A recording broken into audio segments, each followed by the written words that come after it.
Welcome, ASCA membership. Today is December 15th of 2022, and this is your monthly Board of Directors conference call.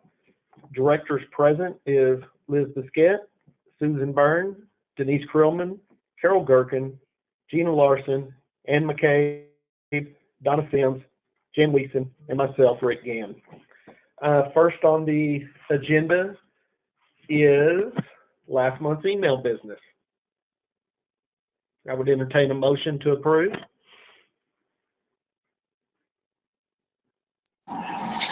I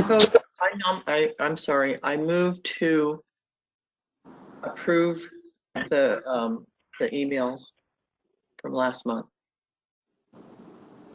Thank you, Denise.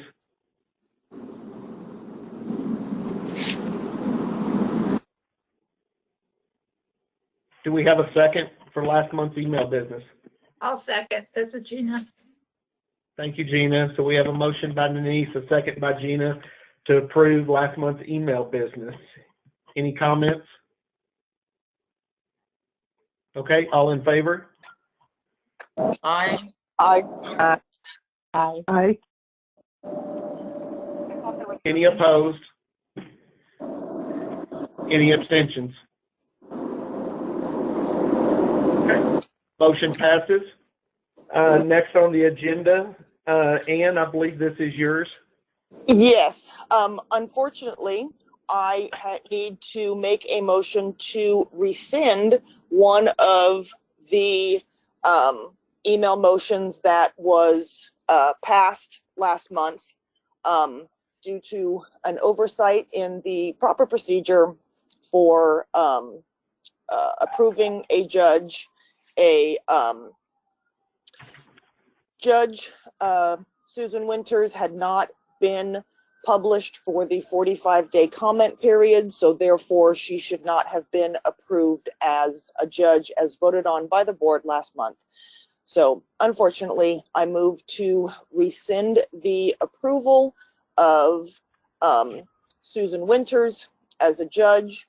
Her name will be published immediately following this meeting for the 45 days, and she will be voted on after that. She has been notified, and she has been very understanding, and we apologize to her, and I thank her very much for her understanding. I'll second it. Okay, great. So we have a motion by Ann and a second by Jan to rescind the board's previous approval of Susan Winters' approval for, is it senior breeder judge? Yeah, I think so. Okay, as senior breeder judge. Any comments? My comment is Susan Winters is a fine representative of ASCA, and I really don't see any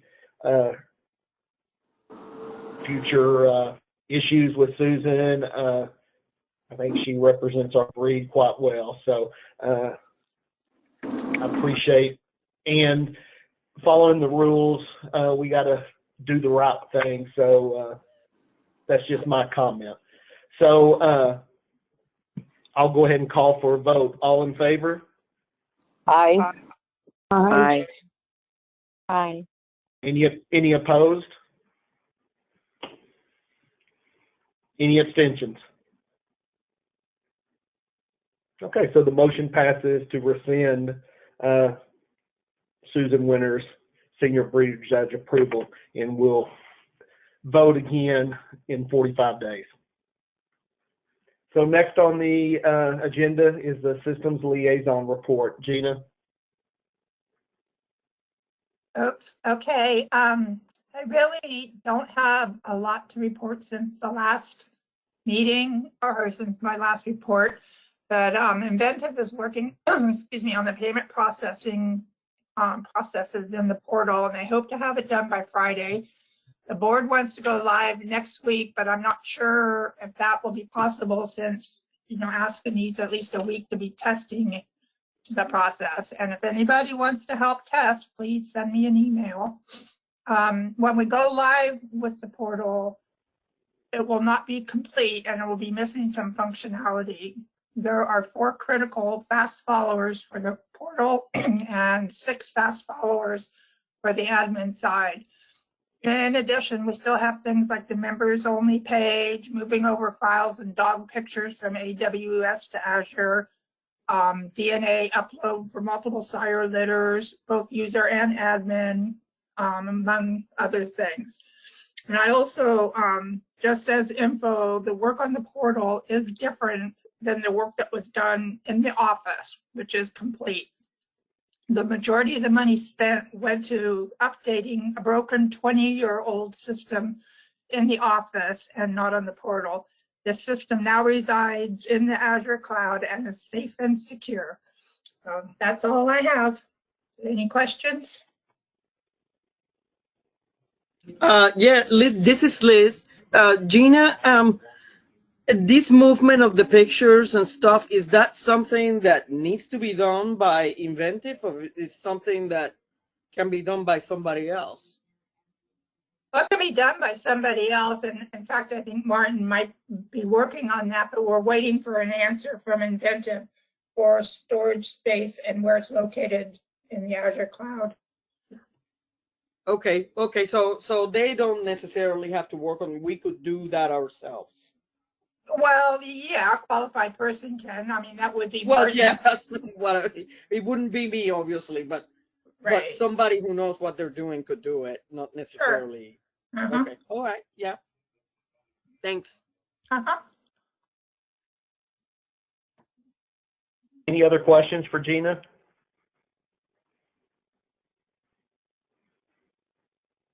Okay, thank you, Gina. We'll move on to the 2023 Nationals Premium. Donna, I believe this is yours. Yeah, so everybody got a copy of the revised premium. We had some changes from David and Anne. Laura said thank you for your eagle eye and all the little details that you were able to point out. So they got all those changed, and everybody got a copy of that. So hopefully you looked at it. And do I make a motion?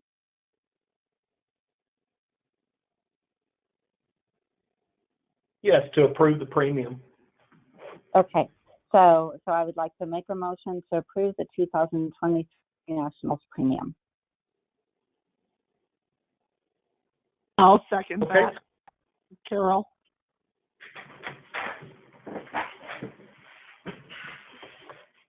Okay, so we have a motion by Donna to approve the 2023 Nationals Premium, and a second. Carol, was that you? Yes, it was. Thank you, Carol. Any questions or comments about the premium before we vote?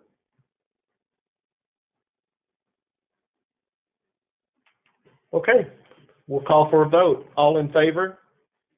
Aye. Aye. Aye. Aye. Any opposed? Any abstentions? Okay, motion carries. Thank you. Next is litter date of birth corrections.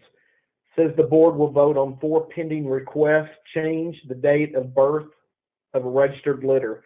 Calla, do you know whose this was, or?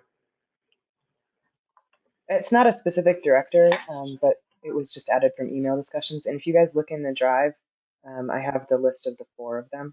I don't know if you want me to say or if you want to take care of that. Does the director have any comments on this? Would we probably have to make 4 separate motions? One for each one, or can we do it all together? I think if you guys all agree, then you could do it as just one blanket motion to approve, or if you have any considerations for one or the other, then you can do them individually.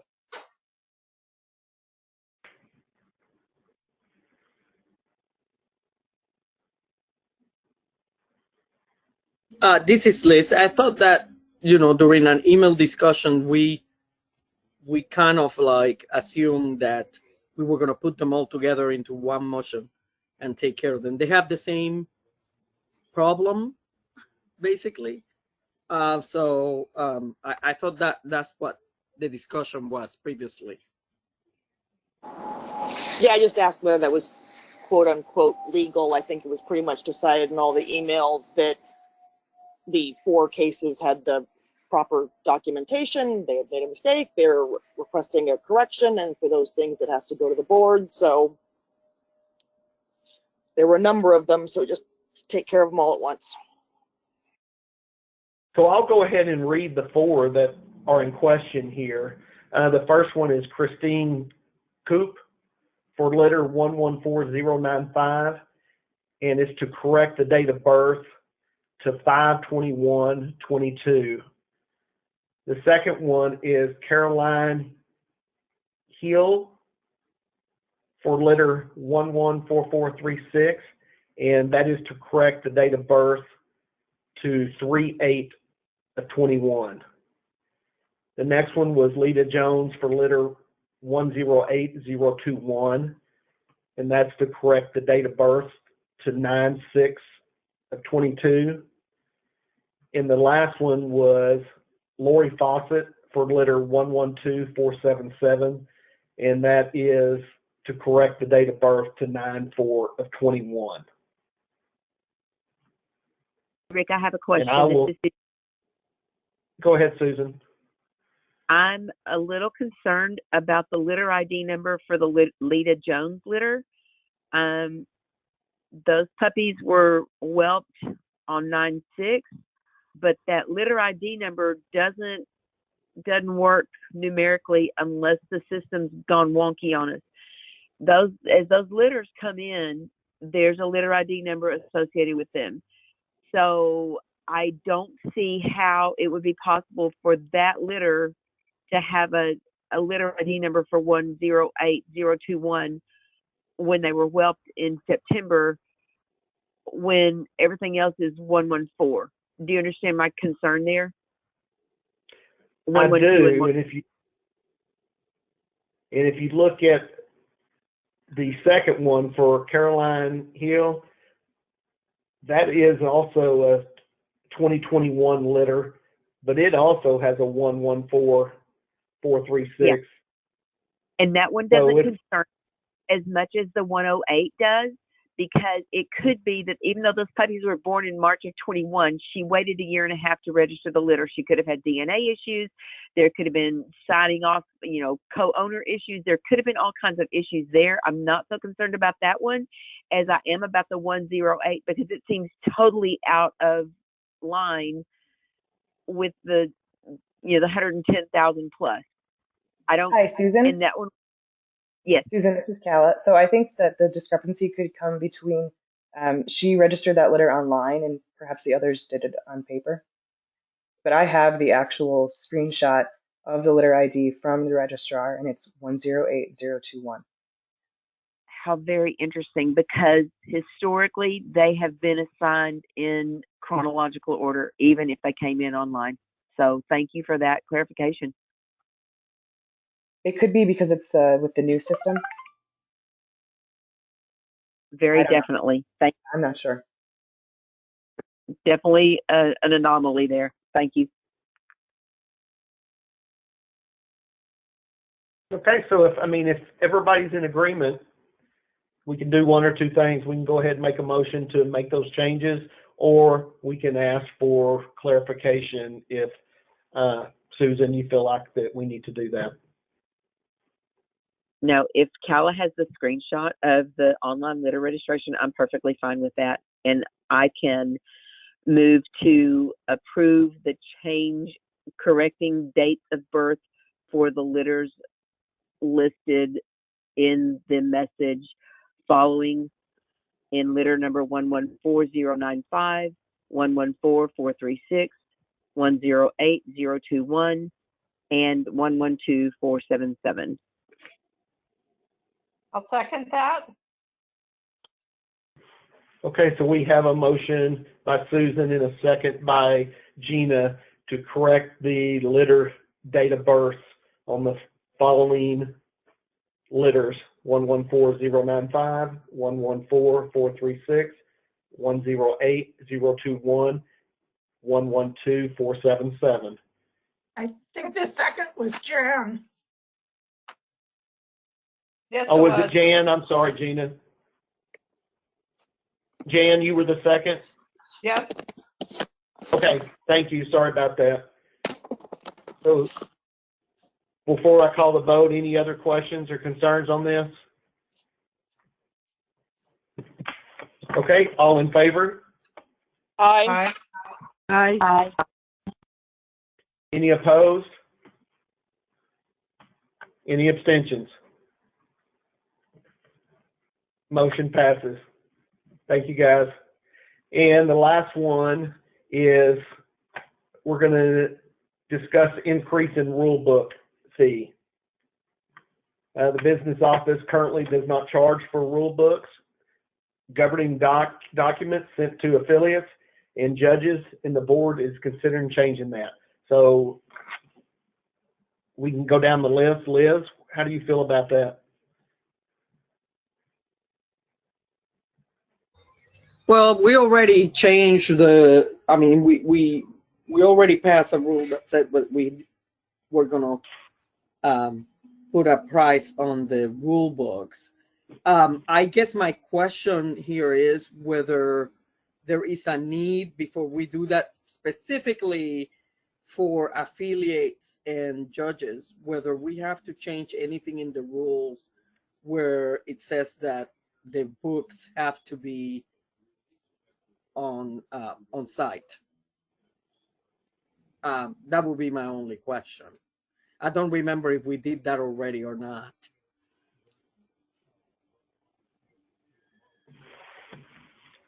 I don't think we did, but Calla could correct us if we're wrong about that. No, I don't think that you guys have changed that yet. See, and I don't think that we can do this fairly. I mean, unless we change that requirement, the way that rule reads. This and is then, I don't know. This is Anne. I would have to go and look in each individual rule book, but I do know that it says, and if it says it this way, then it could be a go-around, that a Okay. copy of the rule book must be ringside.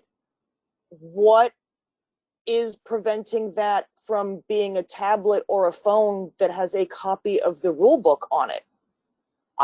If it just says a copy of the rule book is ringside, I don't think there's anything there that would prevent the rules from allowing that being an electronic copy, and I don't think we may not have to change anything. Because that was our argument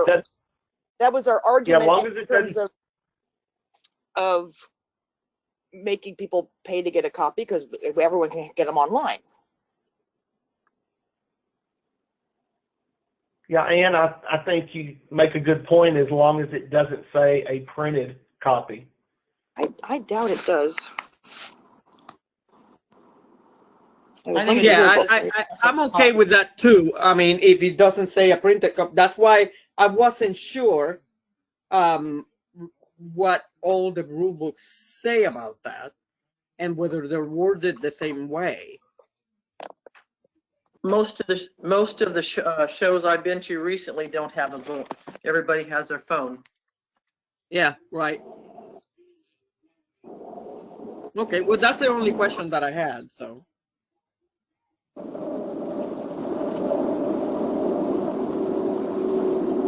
Well, I think it would be proper to maybe go and look through every rule book before.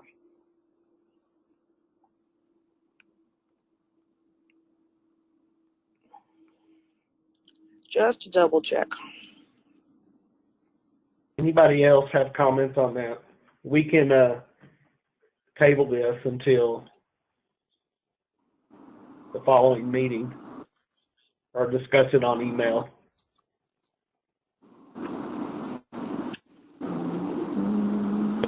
This is Susan. I would almost like to poll the affiliate clubs to see if they are in favor of having a hard copy. You know, that's been the tradition, and I'm not saying we can't change. Traditionally, we have mailed, again, the expense of the paper and the postage. I get it. We have mailed a full set of rule books to each affiliate club at the inception of the new show year. Before we endeavor upon that again, I think it might help us to, poll the affiliate clubs and see how many of them would request a hard copy. As a judge, I carry my own, and I'm sure that most of us that judge in areas that like this would carry their own, or definitely feel comfortable having, the electronic version. I just like hard copy so I can make notes and find things really quickly without having to scroll through. But I think if we ask the affiliate clubs, we might get a good idea as to how many of them would be willing to pay for having those hard copies sent versus just go electronically, because I don't want it to feel like we are putting an additional burden on our affiliates, and I don't want it to appear that way. Thank you. That's all I have. They can always print them out themselves.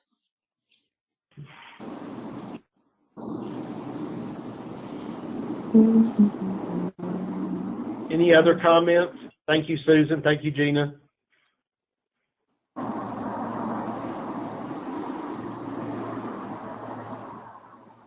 So we could actually table this till next month. Maybe we can come up with some verbiage to send out to the affiliates, Susan, to get their opinion. I feel like probably the majority would be okay with having a tablet or their phones, or but I see where you're coming from, that we don't want to put more of a burden on the affiliates than we have to. So maybe it'd be a good idea to just check with them first, and then we can revisit this next month.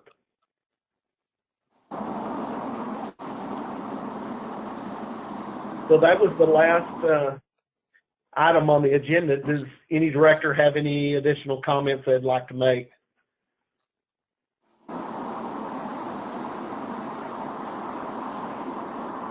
Okay, hearing none. Thank you for everybody's time. I'd entertain a motion to adjourn. This is Susan. Thank you, Susan. This, Do we have a second? this is Ann. I'll second. Thank you, Ann. So we have a motion to adjourn by Susan and a second by Ann. All approve? Yeah. Aye. Bye. Right. Thank you. Motion. Good to night, adjourn. everybody. And Yes, everybody good have night. a great holiday. Good night. Yes. Thank you, Everybody guys. hang in. Thanks, guys. Good night. Good night. Bye-bye.